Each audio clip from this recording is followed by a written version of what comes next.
Hey everybody, and welcome back to Empty Pockets Ironworks. Thank you for joining me this week. I know it hasn't been an entire week yet. Why am I uploading another video? You guessed it, I'm busy. I've got some stuff going on this weekend, namely a show. And for that show, we've decided to make a couple of our oldie but goodie skull faceplate cutouts in the shape of an Indian warrior or Indian chief with a headdress. I've made a few of these in the past. They've been extremely popular. They always sell. And I'm going to show you guys how I go about making them today. For this application, we are using a brand new faceplate template. This is one that I designed based on my original with some things that I wanted to change. Probably sometime within this next week, this will be available as well. If you have purchased the previous faceplate template, I will send an email to you with this new updated version free of charge. This is for applications that require a little bit of an upper space above the eyes, depending on what you're doing, whether you're making a mask, whether you're making a piece of wall art, whether you're starting the basis of an entire skull. I thought having that little bit of an extra frontal lobe cranial region would be nice to have to play with. Now, I will be honest with you, it makes the forging process and the shaping a little bit more difficult because it adds a bit more dynamic. Also on this one, the upper mandible is shorter, gives a little bit more of a realistic look. Of course, the templates that I send out will have places marked on both sides for divots. That also helps to draw in. I'll demonstrate those when we go to make this. The eye socket, I don't know if I mentioned it already or not, but the eye sockets are differently shaped as well as the nose.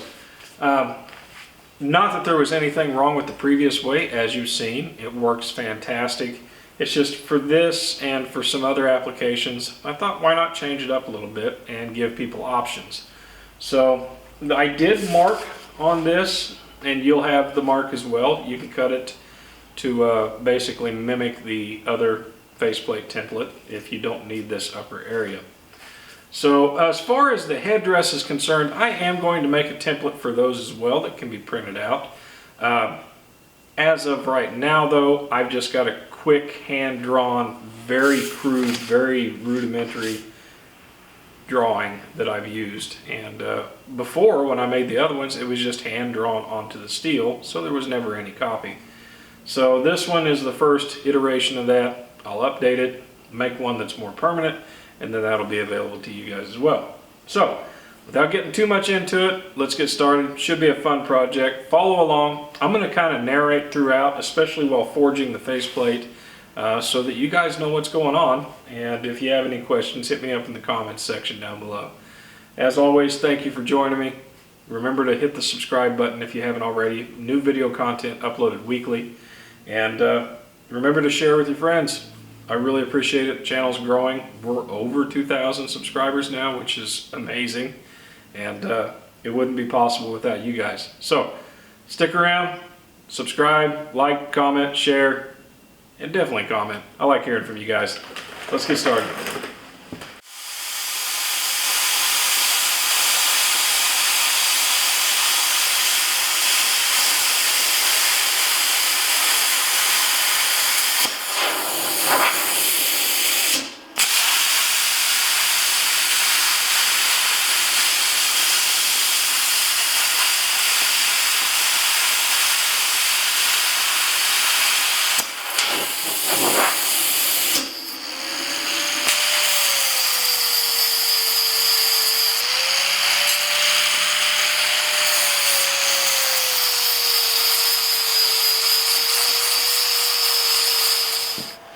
Okay, after you get the faceplate ground, you can see here that I've actually marked 2 marks onto the plate steel itself. These are actually going to be the little divots. If you've ever looked at a skull next to the inner ocular cavity on both sides, there's a kind of an indentation. This is not meant to be anatomically correct. It's more fantasy than anything else. But when we strike in our valley tool in this area here, that is going to pull that material up and in, allowing you to shape the upper mandible and then give the face a nice contour and some realism as far as the cheekbones and placement. Now what I do here is I use a blunt center punch chisel, or just a punch. This one has been rounded off. I'll just use it to mark the steel here for once this goes into the forge. That way you don't lose your place.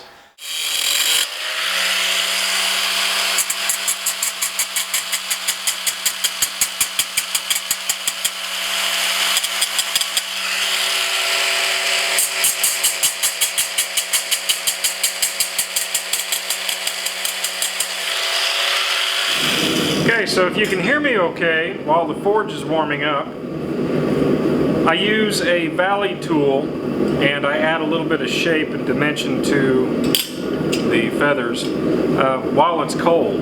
This is only 14 gauge material, so it moves pretty easily. Basically, you just want to put it in the middle of your valley tool and then use a small crossbeam hammer to shape it out.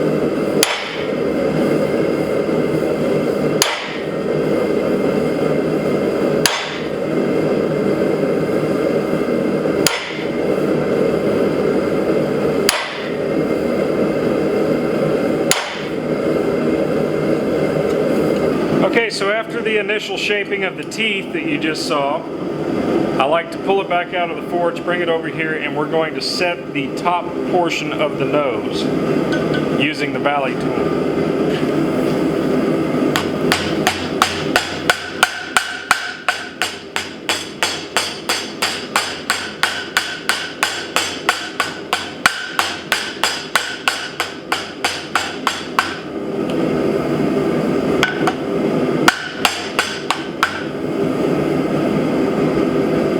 See, it already starts to try to pull the front of the face outwards.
As you can see, that makes a really cool dynamic to the skull.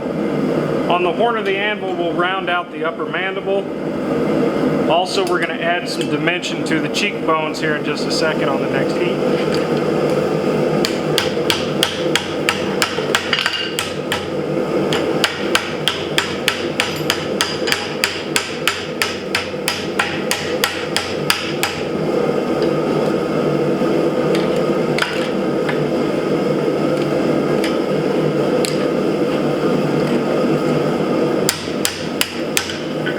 This is just an 1 7/8 toe hitch ball.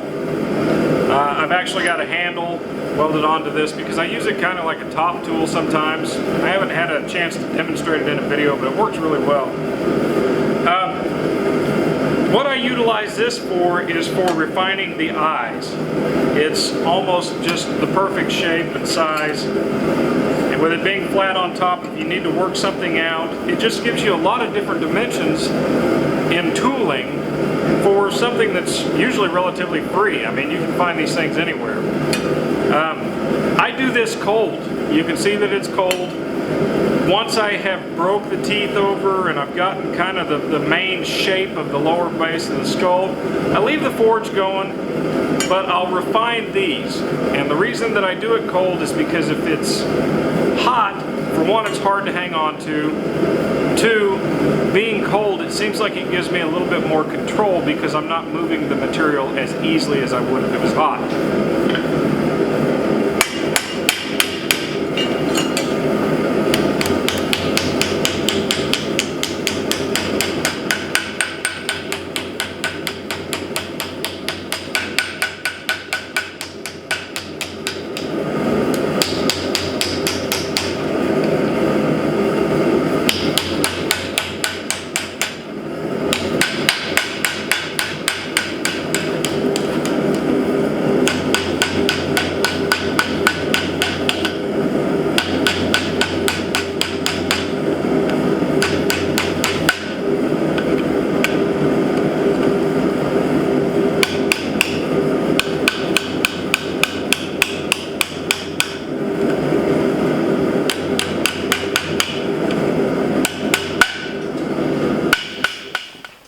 Okay, so here's the finished skull plate, or finished for now. Now we're going to take and match the contour of the top of the cranium with our headdress, which is very simple. I just take it and bend it over the anvil, just by hand. And then I take it back, see how close we are. This one needs to come back out. Fair bit of warning, this can be extremely difficult to hold everything in place while still making contact with your table. So what I like to do is just very, very superficially make a light tack on one side on this side, that way that you can see what you're doing. Just very gently.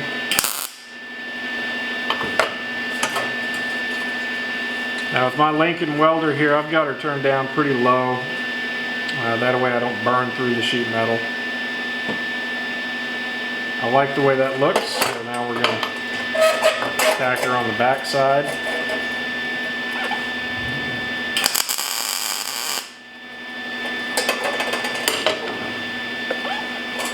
Like that. Okay.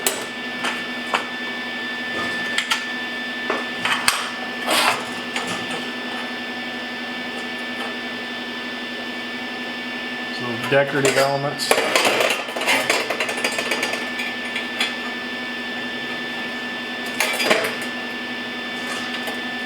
Now one side of the skull is not lower than the other. Everything's pretty well centered. It's just this feather is bigger than this one.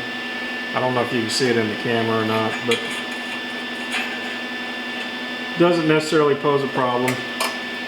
The general rule of thumb for these, I like to just tack it to the side of the face.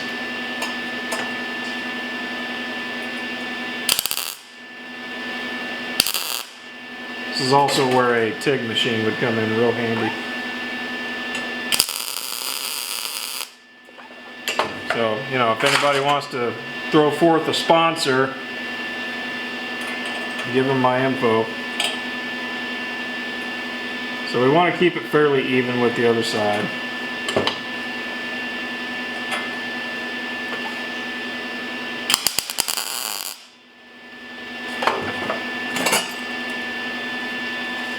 That looks pretty good.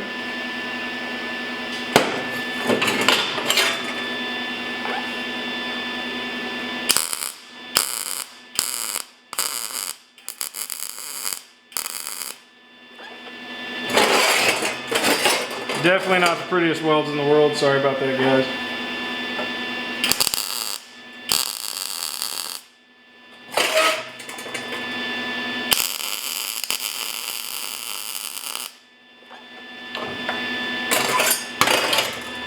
And then little 2 extra feathers that we had earlier, I typically just weld those on back sides. This, leave a little bit hanging down.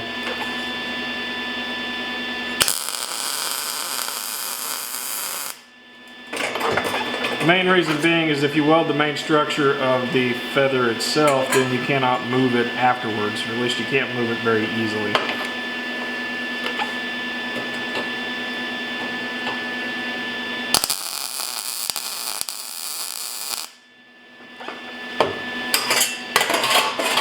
Okay, that looks good. I'm happy with that.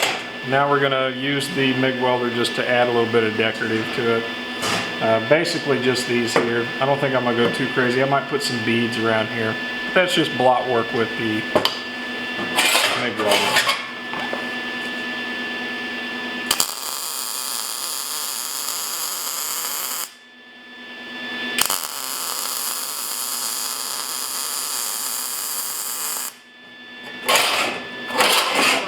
And we do the beauty shots of this, and we finish this video up.